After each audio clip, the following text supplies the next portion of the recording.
Salam sejahtera. Bersatu dalam keadaan paling nazak sekarang ini. Jadi persoalannya ialah, adakah Mahathir akan take over semula bersatu, realiti atau mimpi lama kembali? Saudara-saudara sekalian, ini ialah ulasan penuh tajam, lucu tapi benar. Saudara, Mahathir take over bersatu semula? Salam Malaysia Madani, salam perpaduan. Hari ini kita nak sembang topik yang ramai tak sangka akan timbul balik, yaitu Tun Mahathir nak take over bersatu semulakah? Selepas melihat parti yang beliau kuatkan dan asaskan ini dalam keadaan nazak dan hampir berkubur. Ramai pasti orang yang akan garuk kepala, kan bro? Yang tua pun terkejut, yang muda pun tepuk dahi. Lepas semua drama berlaku seperti langkah Sheraton, Parti Pejuang, lahir lagi GTA, sekarang Tun pula ada payung besar. Betulkah ada dakwaan menyatakan Tun Mahathir nak balik semula pada bersatu, nak take over bersatu kerana sakit hati melihat keadaan bersatu yang tidak keruan?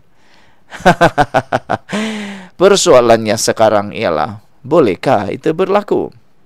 Dan kalau boleh, siapa yang sanggup terima? Okeylah, jom kita bedah habis-habisan. Kita buka semua babak ini tanpa penapis, tanpa filter. Baik, ini sejarah ringkas Mahathir dan Bersatu. Bersatu nih bro, bukan parti kecil, ini parti besar. Ia lahir dari tangan Mahathir sendiri tahun 2016. Lepas dia clash dengan Najib masa itu tentang isu 1MDB. Mahathir membentuk Bersatu untuk jadi politik Melayu moden, penyelamat Melayu moden.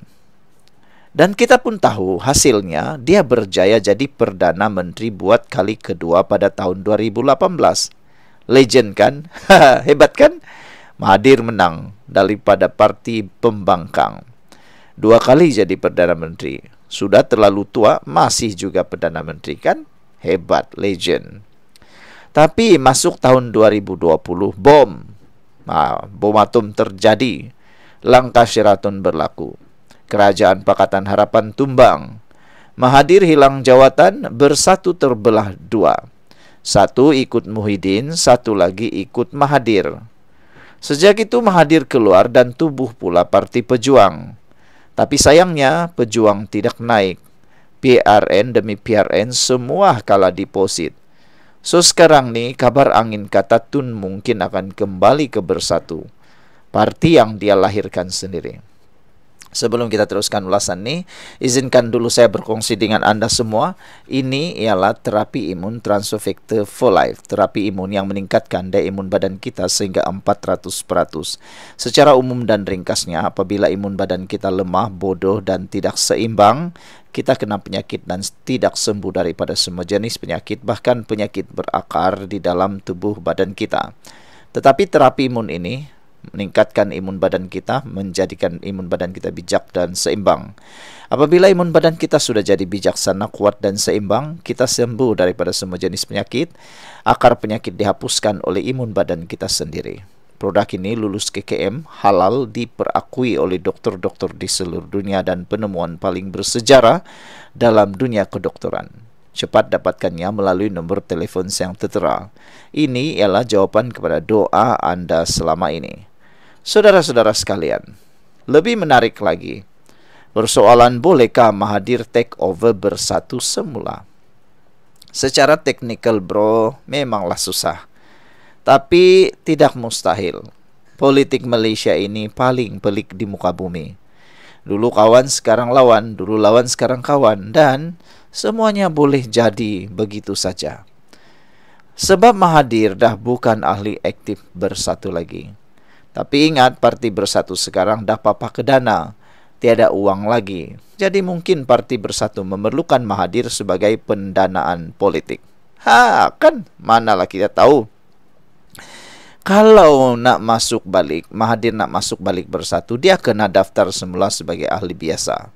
Lepas tu perlahan-lahan naik semula pengaruh dalam majlis tertinggi. Itu kalau ikut saluran rasmi lah. Tapi mana ada ikut saluran rasmi? Benda-benda ini jarang ikut saluran rasmi. Buktinya sudah ada. Tengok saja Azmin Ali. Masuk saja Parti Bersatu. Wah, sudah terus dapat habuan. Tapi kita tahu Mahathir bukan jenis main ikut buku. Dia jenis main strategi jangka panjang. Kalau dia nak take over, dia takkan guna pintu depan. Dia akan guna naratif rakyat. Saya datang balik untuk selamatkan perjuangan asal Melayu dalam bersatu. Itu mungkin naratif beliau. Bunyinya seperti patriotik, tapi sebenarnya strategi politik halus. Dia takkan kata saya nak kuasa balik. Tapi dia akan jual idea nak selamatkan parti yang dah rosak. Kalau naratif itu berjaya, boleh jadi ramai ahli Bersatu lama, terutama yang kecewa dengan Azmin dan Muhyiddin, akan mula lembut hati. Kenapa Mahathir mungkin nak balik? Sekarang kita tanya, kenapa Tun Mahathir nak balik ke Bersatu? Pertama, kerana pejuang gagal hidup, parti yang cuba dihidupkan oleh Mahathir. Semua pilihan raya Parti Pejuang kalah teruk. Jadi platform politiknya dah mati. Bersatu pula masih ada jentera, struktur dan dana politik. Kedua, Mahathir nak wariskan legasi. Mukriz masih dalam politik, tapi tanpa platform kukuh. Legasi keluarga Mahathir boleh hilang terus. Ketiga, Bersatu tengah goyah. Konflik Azmin Muhyiddin membuatkan parti itu nampak lemah. Dan inilah peluang Mahathir untuk tunjuk diri sebagai penyelamat lama datang semula. Time is perfect. Keempat, PAS mungkin sokong senyap-senyap. Sebab PAS pun tahu aura Mahathir masih ada dalam kalangan orang Melayu luar bandar. Kalau Mahathir boleh tarik pengundi tua dan sentimental, PN boleh dapat semangat baru menjelang PRU akan datang. Tapi realitinya susah gilo. Macam itulah kan. Realitinya memang susah gilo. Memang susah. Tapi boleh berlakulah. Oke bro, kita jangan overhype. Hakikatnya take over ni hampir mustahil lah. Kerana pertama Muhyiddin takkan lepaskan kuasa. Muhyiddin ni bukan jenis tunduk pada orang. Malah dia orang yang pernah lawan Mahathir dulu. Kalau Mahathir datang balik, pasti paksi dalaman bangkit menentang. Kedua, akar umbi Bersatu dah pun berubah. Ramai ahli baru lepas 2020 tak ada sentimental value dengan Mahathir. Mereka lebih loyal kepada PN dan PAS sekarang. Ketiga, umur dan kesihatan Mahathir. Realitinya, Mahathir dah 100 tahun. Politik Malaysia sekarang perlukan wajah muda, agresif dan media savvy, bukan sekadar nama besar. Keempat, rakyat yang muak dengan pusingan politik lama. Kalau Mahathir masuk balik ke Bersatu, ramai akan kata, dah tak ada orang lain kah? Asik muka yang sama aja dah. Muka tua asik-asik. Itu antara yang mungkin akan mereka kata. Kalau Mahathir cuba juga, apa jadi? Kalau Mahathir tetap cuba juga ambil alih, kemungkinan besar akan jadi 3 perkara. Pertama, perpecahan besar.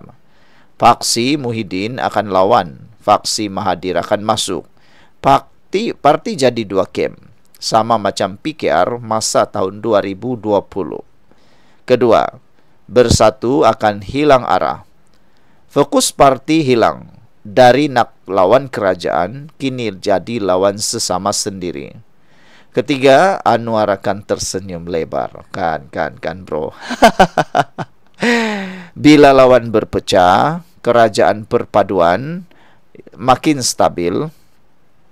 Sebab tu ramai kata, kalau Mahathir balik, itu hadiah paling manis buat PMX. Simbolik dan strategi Mahathir. Tapi bro, jangan lupa, Mahathir ni bukan jenis buat tanpa sebab. Kadang-kadang dia tak perlu take over pun. Cukup dia bising-bising di luar parti, beri tekanan moral kepada Bersatu dan buka pintu rundingan politik baru. Dalam erti kata lain, dia bukan nak kuasa langsung. Dia nak kawalan naratif. Nak pastikan semua orang masih sebut nama dia. Dan orang tahu Mahathir belum selesai. Itu pun dah cukup bagi dia. Power bukan semata-mata kerusi, tapi pengaruh. Dan pengaruh tu Mahathir masih ada. Jadi bro, kesimpulannya, bolehkah Mahathir take over Bersatu semula? Secara teknikalnya boleh. Secara realistiknya sangat sukar. Tapi secara simbolik dia masih mampu ganggu kestabilan Bersatu.